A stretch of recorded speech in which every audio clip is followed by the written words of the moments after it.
Vladimir Putin winning another 6-year term in this weekend's Russian presidential election. That's an outcome that was never seriously in doubt, with other candidates garnering a fraction of his support in opinion polls. The key number many were watching was the turnout, which may give us some clues about Russia in the next several years. Facebook falling in the pre-market, the social network under fire for not providing more information about how a political consulting firm harvested data from tens of millions of unsuspecting Facebook users. The company says it's conducting a comprehensive review to determine if the firm, Cambridge Analytica, still had user data that it claimed to have destroyed. But lawmakers are asking how the firm obtained that information in the first place. Jim, so many angles to cover on this. I mean, I guess the main reason the stock is down is because lawmakers, whether it's in the US, the UK, the EU is the latest, by the way. In the last few minutes, we heard them come out to say, the president of the European Parliament saying the European Parliament will investigate fully, calling digital platforms to account. It's an unacceptable violation of our citizens' privacy rights. So everyone's coming out against this. Does this increase the headline risk for the stock? Look, I think it makes people sick of it. There are people who say, look, it's the worst of the fangs. Hasn't done as well. There are other people, Mike Charitable Trust owns, and we sold some. Why? Because it's like, enough. I mean, I think the trust feels like a lot of other people, which is that, you know what? If I'm going to pay, say, 23 times this year's earnings or 19 times next year's, I don't want to get up in the morning and see a headline every day which just says that this company's run afoul of this attorney general, this company's run afoul of this congressperson or the senator.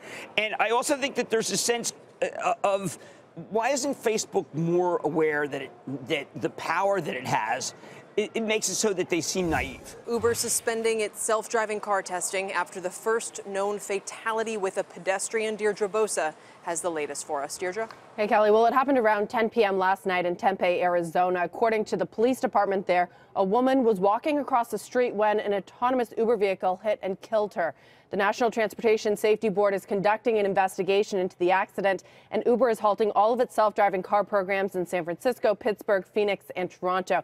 Now, as Kelly mentioned, this is the first known pedestrian fatality caused by a driverless vehicle, but there have been a number of less serious accidents involving autonomous cars over the years as they are being tested on public roads. In California, where many of these miles have been racked up, there have been nearly 60 reported accidents involving driverless cars. But many of them, here's the thing, many of them caused by human drivers, either bumping into stopped or slow-moving autonomous vehicles or when the human driver in that self-driving vehicle takes over. Now, we don't yet know enough about last night's accident, but it could have implications for the industry, which is still in its early stages. It's also an industry in which nearly every major car company plus numerous startups, not just Uber, are involved in. It also comes at a time when regulators are balancing public safety with the emerging technology, which is meant to reduce deaths and costs by eliminating human errors.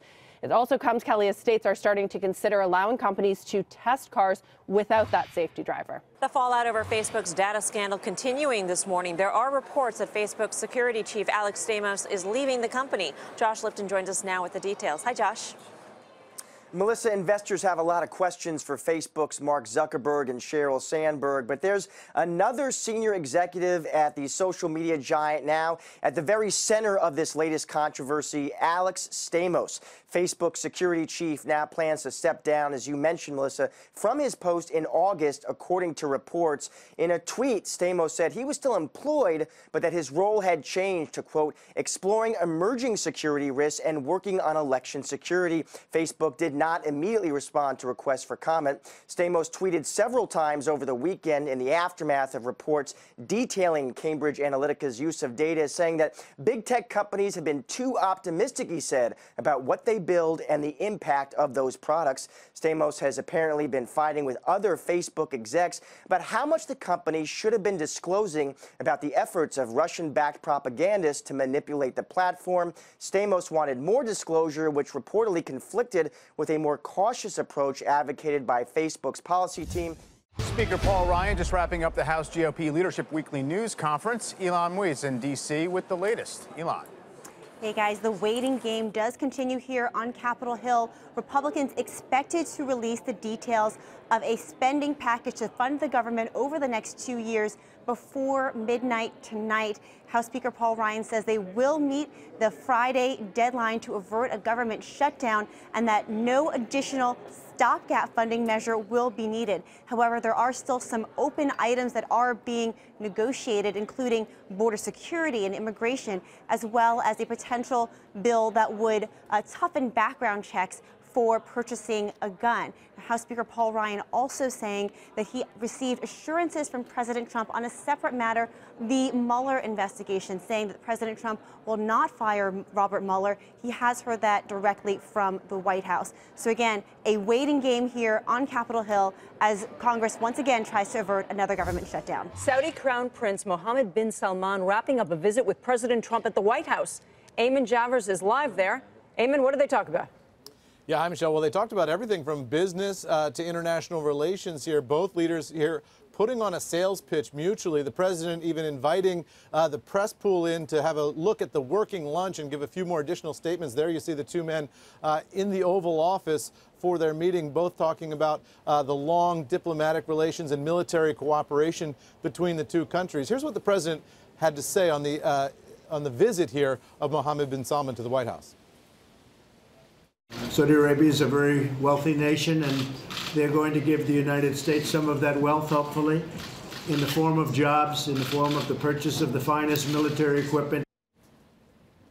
So, Michelle, the president there talking about jobs and military equipment, also trade. But the president also making some news in that session unrelated to the Mohammed bin Salman visit, which is that he's going to be meeting with Vladimir Putin at some point in the near future. He said he wants to discuss the arms race with Vladimir Putin, and he said that arms race has gotten out of control. That, of course, coming just in the wake of Vladimir Putin saying that he's got new nuclear-tipped cruise missiles that could hit the United States and could defeat U.S. missile defenses. So news on another topic there, as well as the president welcomed the Crown Prince of Saudi Arabia here to the White House. Another storm slamming into the New York City area. It's the fourth nor'easter in less than 3 weeks. Thousands of flights up and down the East Coast have been canceled as this storm moves in. Morgan Brennan joins us right now from LaGuardia Airport with a Northeast travel update. Morgan. Hey, Becky, that's right. So this is the 4th time this month that travel has been absolutely upended here in the Northeast region. Here's the thing. Here at LaGuardia Airport, the snow hasn't even begun to fall yet. And yet, if you take a look at this board back here behind me, the departures board, you see a row of red. These are all the canceled flights.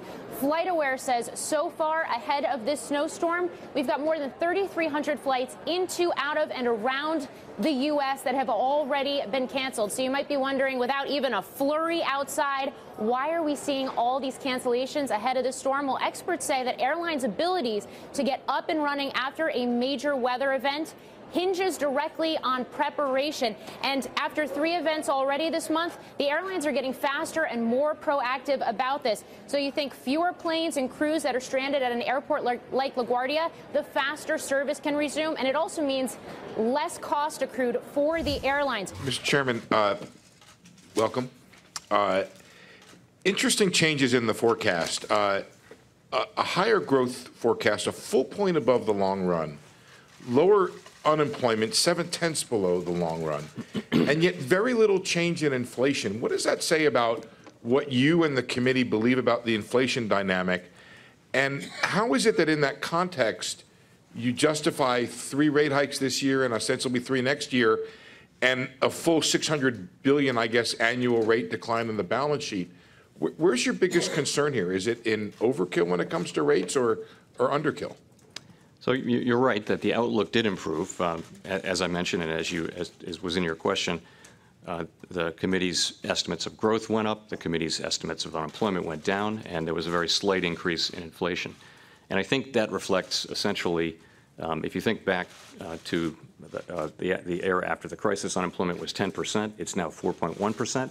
You've only seen very gradual upward pressures on inflation and wages despite that very large increase. And that suggests that the relationship between changes in slack and inflation is not so tight. But it has diminished, but it's still there. So I think when you see those small changes in unemployment, that simply reflects the flatness of the Phillips curve, if you will. We have some news out of Facebook. Let's get right over to Julia Borston. Is this Mark Zuckerberg, Julia? Hello? Yes, look, this is Mark Zuckerberg. He just posted on his Facebook page, and he says he wants to share an update on the Cambridge Analytica situation. This is a very long post. We're just starting to read into it. But he says we have a responsibility to protect your data, and if we can't, then we don't deserve to serve you. I've been working to understand exactly what happened and how to make sure this doesn't happen again. The good news, he writes, is that the most important actions to prevent this from happening again today, we've already taken years ago, but we also made mistakes. There's more to do, and we need to step up and do it. President Trump just signed new tariffs on China aimed at theft on intellectual property. And Kayla Tausche is live at the White House. Kayla. Michelle, it's the president's widest-ranging trade action yet, targeting some 1,300 product lines currently being imported from China. The U.S. Trade Representative has initiated a report that it says the economic harm to the U.S. of unfair trade practices on intellectual property is in the range of $50 billion. And so it plans to try to recoup some of that cost with these tariffs. The president, speaking just a few moments ago, said his estimates were higher. In particular with China, we're going to be doing a Section 301 trade action. It could be about $60 billion, but that's really just a fraction of what we're talking about. We've got a shakeup now in the president's legal team. John Dowd, one of the president's personal attorneys, is resigning from that position, telling NBC's Kristen Welker, "I love the president and I wish him well." Jay Sekulow, one of the other attorneys for the president, texted me his statement on this, saying that John Dowd is a friend, has been a valuable member of our legal team. We will continue our ongoing representation of the president and our cooperation with the Office of Special Counsel. Now, just a few days ago, the president was tweeting about this, denying reports that he was planning a shakeup in his legal team, saying that the New York Times purposely wrote a false story stating that I am unhappy with my legal team on the Russia case and am going to add another lawyer to help out. Wrong. I am very happy with my lawyers, John Dowd, Ty Cobb, and Jay Sekulow. Something must have changed between then and now. We don't know exactly what the situation is here, Scott, and be a little early to speculate about what's going on behind the scenes. But you remember that John Dowd was involved in a strange episode over the weekend in which he seemed to call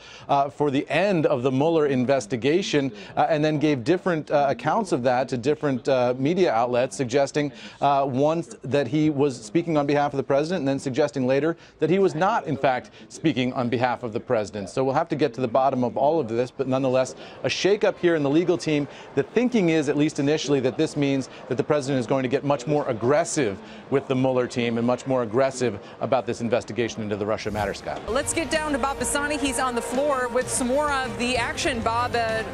This last hour in particular.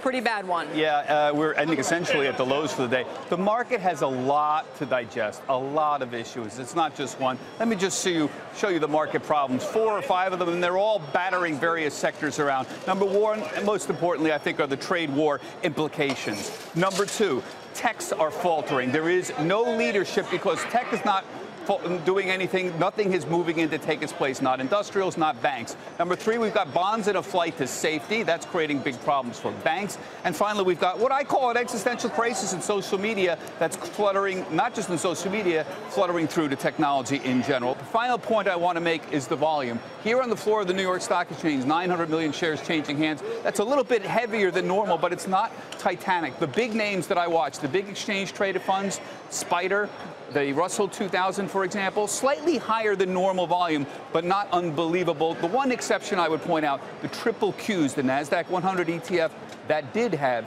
heavier volume. You would think there'd be a little more sense of panic. What this tells me, guys, is we are seeing buyers simply not interested in the market, not necessarily avalanches of sellers coming in, but buyers who are not really interested. And when you get a little bit of selling, buyers not interested, prices drop fairly quickly. Another shakeup at the White House yesterday.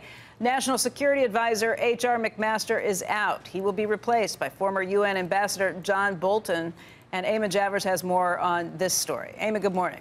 Yeah, good morning, Becky. The president never really clicked with his second national security advisor, H.R. McMaster, stylistically or on policy grounds. The White House had spent much of the past week telling reporters that H.R. McMaster was safe and not going anywhere for the foreseeable future. But last night, H.R. McMaster was out. John Bolton is in. John Bolton, as you say, the former UN ambassador, also Fox News contributor. Here's the statement from the president of the United States last night on H.R. McMaster. The president saying McMaster has served his country with distinction for more than 30 years. He has won many battles, and his bravery and toughness are legendary.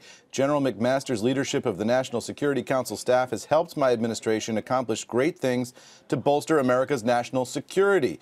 H.R. McMaster put out a statement saying, after 34 years of service to our nation, I am requesting retirement from the U.S. Army effective this summer, after which I will leave public service. Throughout my career, it has been my greatest privilege to serve alongside extraordinary service members and dedicated civilians. I'm thankful to President Donald J. Trump for the opportunity to serve him and our nation as National Security Advisor. That's interesting because it indicates that H.R. McMaster is retiring from the Army altogether. There had been some speculation that the president, in order to move him out easily, would give him a 4th star. H.R. McMaster is a 3-star general and give him a promotion effectively within the Army. That's clearly not happening here, so we'll have to figure out exactly why that plan didn't come to fruition. But who is John Bolton, the man who will now serve as President Trump's 3rd National Security Advisor? General H.R. McMaster stepping down as National Security Advisor. Also, former Undersecretary of State for Arms Control and International Security, John Bolton, is going to be taking over. Joining us right now to talk about all of this is Brookings Institution's Senior Fellow in Foreign Policy, Michael O'Hanlon. And Michael, it's good to see you this morning. Good morning, Becky. Nice to be with you. Let's talk about what this means in the White House. Having Bolton stepping into this position, he's seen as someone who's incredibly hawkish. What should we anticipate? Yeah, I don't know what to anticipate, but you're right on that summary. I think of him as being more hardline than Dick Cheney, who was always one of his mentors and one of his, political associates in earlier Republican administrations. John Bolton is well known for being a stern critic of the United Nations. That's not completely unique to him, but that's something where he's been particularly adamant. And as you know, he was nominated to be UN ambassador later in the Bush administration, but never approved for that job. He's been very hawkish on how to deal with Iran and North Korea. His views are not unintelligent. He's a very bright guy, and he plays his cards very carefully and pretty close to his chest. He's reserved in personality style, a bit laconic, a bit withdrawn, but he knows what he wants, and he's a bureaucratic fighter. So, draw your own conclusions, Becky. I don't really know what this means. I do know there's going to be another advocate for hardline policies on questions like Iran and North Korea. The president signing the $1.3 trillion omnibus spending bill in just the past hour. Eamon Javers is at the White House with more, even though, Eamon, we didn't actually physically see him sign it, but I assume he did. He said he had signed it, so we'll take his word for that. But the president, after hours of uncertainty and anxiety here at the White House, after issuing that last-minute veto threat this morning, the president said he had signed the bill, even though he was frustrated with the process, frustrated with some of what was in it and some of what was not in it. But ultimately, he said it came down to a matter of national security. Here's what the president said just moments ago. As a matter of national security, I've signed this omnibus budget bill.